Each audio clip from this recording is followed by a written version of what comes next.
에밀리의 10시간 독일어 30과 약국을 찾고 있어요. 너무 뻔한 거야, 문장이? 약간 너무 관광회화 책에 다 나오는. 근데 여러분, 약국이 정말 얼마나 중요한지 아세요? 이게 아무리 한국에서 상비약을 챙겨와도 갑자기 약이 필요할 때가 있어.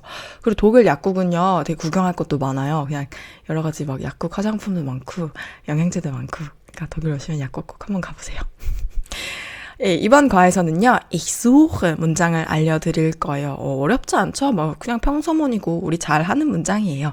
얘는 원래 suchen 동사 원형이죠. 원형을 쓰자면 영어로 따지면 search랑 비슷한 표현이라고 보시면 될 것 같아요. 그래서 이 suchen 한번 빡빡 긁어볼까요?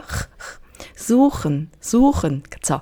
이 동사가 주어 ich를 만나면 suche 이렇게 모양이 바뀌고요. 동사 주어 du를 만나면 한번 써드릴게요. Du suchst 이렇게 변하고요. 그다음에 sie, 존칭 주어 sie를 만나면 그냥 원형 그대로 생긴 suchen 이렇게 해주면 됩니다. 그래서 주어 동사에다가 얘는 사격 목적어를 취해요. 너무 우리가 잘 하는 문장이다 이미, 그쵸? 그래서 ich suche eine Apotheke. 아포티케 여기로 이제 강세도 가고 음도 약간 길죠. 다시 한번 아포티케. 이렇게 티하 발음 나온 거 어떻게 해요? 영어에선 이거 막 th 이렇게 해야 되는데 신경 안 쓰셔도 되고요. 이거 그냥 t랑 똑같이 하시면 돼요. 아포티케. 이게 약국이에요. 그다음에 ich suche eine U-Bahn-Station. U-Bahn-Station. 이렇게 독일어에는 이렇게 Bindenstrich라고 하는데 이거 뭐라 그래요? 한국말로? 한국말 더 못해 어떻게 된 게 이 중간 줄로 이렇게 이어놓은 단어들이 많아요. 주로 이제 합성어들 이렇게 얼기설기 붙여서 엮어놓은 단어들 이렇게 표시하는 경우가 많아요. 그러니까 물론 진짜 완전 널리 쓰는 예전부터 널리 쓰는 합성어 이것도 사실 합성어거든요. Bus, Haltestelle 이런 거는 그냥 없이 써요. 그냥 이어서 쓰는데 그렇지 않을 때는 그래서 얘는 뭐냐면 지하철, U-Bahn이 지하철이에요. U가 Untergrund, underground이에요. 그래서 지하철, Station, 정류장, 요거 조합, 발음 조합 아시죠? Tion 아니고 Zion 이렇게 되고요. 얘는 항상 강세가 일로 가요. 그래서 Station 아니고 Station 이렇게. Station 뒤를 올려주시고요. 그 다음에 Bus Haltestelle. Bus 하면은 버스죠. Haltestelle 하면 정거장. 그래서 저는 ich suche eine Bushaltestelle 이렇게 얘기를 해줬는데요. 자, 여러분 잘 보세요. 지금 이 파트에서만 막 어딨죠? 이건 어딨죠? 이렇게 찾는 표현이 지금 3가지가 등장해요. gibt es hier 요 표현하고 ich suche 요 표현하고 우리 바로 다음에 배울 wo ist die Toilette 요 표현, wo 요 표현하고 얘네가 셋 다, 그러니까 물론 그냥 막 섞어서 쓰셔도 되는데 미묘하게 느낌이 달라요. 어떻게 다르냐면요. gibt es. 이거는 이제 es gibt 표현 자체가 뭐뭐가 있다, 존재하다라는 표현이잖아요. 그러다 보니까 이렇게 물으면 일단 존재 유무도 몰라. 뭔가 없을 것 같아. 뭔가 허름해. 와이파이 없을 것 같지만 혹시 있나요? 약간 이렇게 물어보는 느낌. 그러니까 물론 항상 적용되는 원칙은 아니고 그냥 조금 일반화해서 말씀을 드리는 거예요. 그래서 gibt es hier WLAN. 그러니까 확실히 있는 걸 알면서 누가 봐도 저기 WLAN 막 이렇게 사인이 이따마따 붙어 있어요. WLAN 사인은 독일도 똑같아요. 이렇게 붙어 있는데 그걸 보면서 gibt es hier WLAN 여기 와이파이 있나요? 라고 묻진 않아요. 그쵸? 존재 유무도 모를 때 보통 이렇게 물어보고 그래서 제가 막연함 레벨을 제일 최고로 해놨어요. 그 다음에 의뢰 뭔가 있을 법한데 어디 있는지도 모르겠고 그냥 내가 그러니까 이런 유의 뭔가를 찾고 있는데 의뢰 있을 법하단 말이지. 근데 어딘지 진짜 약간 정보가 부족할 때 그럴 때 보통 ich suche 표현을 써요. 그래서 제가 여기도 부정관사를 쓴 게 그러니까 물론 내가 찾는 약국이 딱 진짜 독수리 약국 엄청 유명한 약국이에요. 독일에. 그러면 die Apotheke 바로 그 약국을 찾고 있습니다. 라고 할 수도 있겠죠. 근데 그렇지 않고 내가 약국에 가야 되는 건 알고 약국이 어딘가에 있을 것 같긴 한데 어딘지 모르니까 일단 찾아보겠다라는 마음으로 할 때는 ich suche eine Apotheke. 저 약국을 하나 찾고 있어요. 이렇게 하게 됩니다.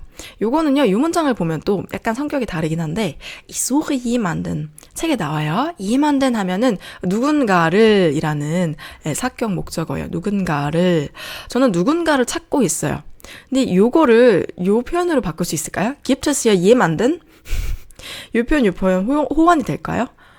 그러니까 얘네 둘이는 어쩌면 호환이 될 수도 있어요. gibt es hier eine Apotheke? 그쵸? 여기 약국 있나요? 할 수 있는 말이 충분히. 근데 gibt es hier jemanden? 하면은 약간 더 이상 내가 누군가를 찾고 있다는 의미가 아니라 거기 누구 없나요? 약간 사람의 유머 자체를 묻는 그런 표현이 되죠. 그 두 가지의 차이가 약간 그런 느낌이 있고요. 그 다음에 막연함 레벨이 제일 작은 거는 요거예요. 바로 다음 거에 나올 건데 분명히 있는데 어디 있는지 내가 모를 뿐이야. 그럴 때는 콕 집어서 Wo ist die Toilette? 여기 딱 정관사 들어간 거 보이죠? 이미 딱 정해져 있는 거야. 그 화장실 어디 있어요? 네. 화장실 있어 여기 있고 근데 내가 어딘지 모를 뿐. 그럴 때는 Wo ist die Toilette? 이렇게 보통 물어보죠. 그냥 ich suche eine Toilette 하면은 화장실 있을래나? 있어야 될 텐데 있을 것 같긴 한데 그럴 때는 이제 ich suche eine Toilette 화장실을 찾고 있어요라고 하겠지만 Wo ist die Toilette? 하면 이미 맡겨놓은 거야. 화장실 있잖아 여기. 근데 어디 있어요? 이렇게 물어보는 거죠. 그래서 막 100% 무조건 맞아떨어지는 건 아니지만 대충 이런 느낌으로 이런 게 책으로 보면 절대 안 느껴지거든요. 이 뉘앙스가.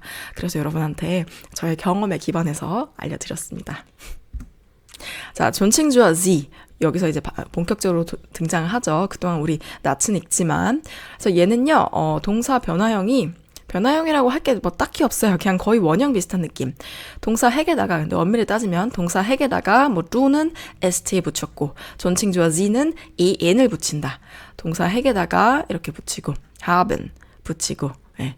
얘는 좀 모양이 바뀌죠. haben 동사 자체가 sein 동사 모양 많이 바뀌죠. 그래서 do일 때 bist, sie일 때 중요해요. sie일 때 sie sein 아니고 sie sind예요. 요게 뭐 거의 유일한 예외 중에 하나고요. 나머지는 또 똑같이 können, sie können 이렇게. 자, 존칭이라는 게 근데 사실 우리말의 존댓말이랑 완벽하게 똑같이 생각하시면 안 되는 게 우리는 되게 친한 가족끼리도 존댓말 쓰는 경우 있잖아요. 할머니한테 뭐 할머니 식사하셨어요? 할머니한테 존칭하죠. 그쵸? 할머니 사랑하고 할머니 나 키워주셨고 할머니랑 너무 친한데도 그래도 그냥 존칭 쓰는 거잖아요.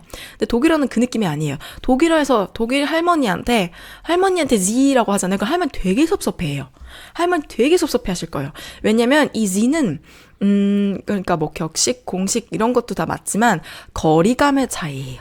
네, 거리감의 차이. 그러니까 정말 가장 큰 핵심은 그래서 할머니랑 나랑 거리감을 두고 싶다면 Sie라고 하세요. 우리 할머니한테. 아닌 경우에는 할머니한테 무조건 누라고 합니다. 그래서 이제 뭐 예를 들어서 뭐 내가 연설을 한다든지 아니면 정말 공식적인 자리 아니면 뭐 예를 들면 관청에 갔어요. 관청에서 무조건 Sie예요.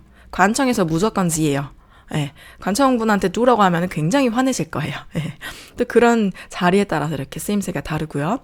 그러면은 Sie를 쓰는지 누를 쓰는지 잘 긴가민가 할 때 그럴 때는요. 일단은 안전하게 Sie를 쓰시다가 둘 중에서 두 화자 사이에서 나이가 많거나 또는 직급이 높은 직장이라면 상대가 먼저 제안을 해야 돼요. 어린 사람이 먼저 제안하지 않아요. 웃기죠? 이런 건 또 독일이 뭐 우리처럼 막 동방예직 이런 것도 아니면 이런 게 또 있다? 그냥 매너라고 보면 돼요. 그래서 상대가 먼저 제안을 하면 높은 상대가 먼저 제안하면 그때부터는 du를 쓰는데 쓸 때는 한 사람은 du를 쓰고 한 사람은 sie를 쓰고 그럼 이상해요. 쌍방으로 쓰는 게 원칙이에요. 물론 둘 사이에 뭔가 위치가 너무 차이가 난다. 그러면은 한 사람은 du, 한 사람은 sie 할 수도 있겠지만 거의 대부분의 경우에는 쌍방으로 du라고 부릅니다. 자, 특별 숙제. 여러분 숙제 하실 거예요? 안 하실 거예요? 예. 내기도 전에 벌써 숙제 검사에. 자, 지금까지 우리 두 문장 실컷 배웠잖아요. 이거 지 문장으로 다 바꿔봐요. 이때 당연히 주의해야 될 거는 동사 변화겠죠. 여기서 이거 표 보고 지는 그냥 거의 원형이라고 보시면 돼요. 이 sein 동사 제외하고는. 그래서 동사 변화 주의해서 바꿔보고요. 그리고 두 문장 중에 sie 문장으로 바꾸면 좀 어색한 것들이 있어요. 뭐 예를 들면 누가 봐도 예의 없는 문장인데 주어만 지로 바꾼다고 그게 예의가 생기겠어요? 그렇진 않겠죠. 그래서 가끔가다 어색한 문장이 있을 수도 있는데 대부분의 경우에는 두 문장, sie 문장 동사만 좀 잘 바꿔주면 호환이 된다. 한번 스스로 바꿔보시면서 확인해보시면 되겠습니다. 이렇게 해서 30과 약극을 찾고 있어야도 마치겠습니다. 어느새 이제 31, 32, 33 3과밖에 안 남았어요. 어떡해. 섭섭해지려고 그래. 그럼 우리는 다음 31과에서 만나요, 여러분. 안녕. 고생하셨어요.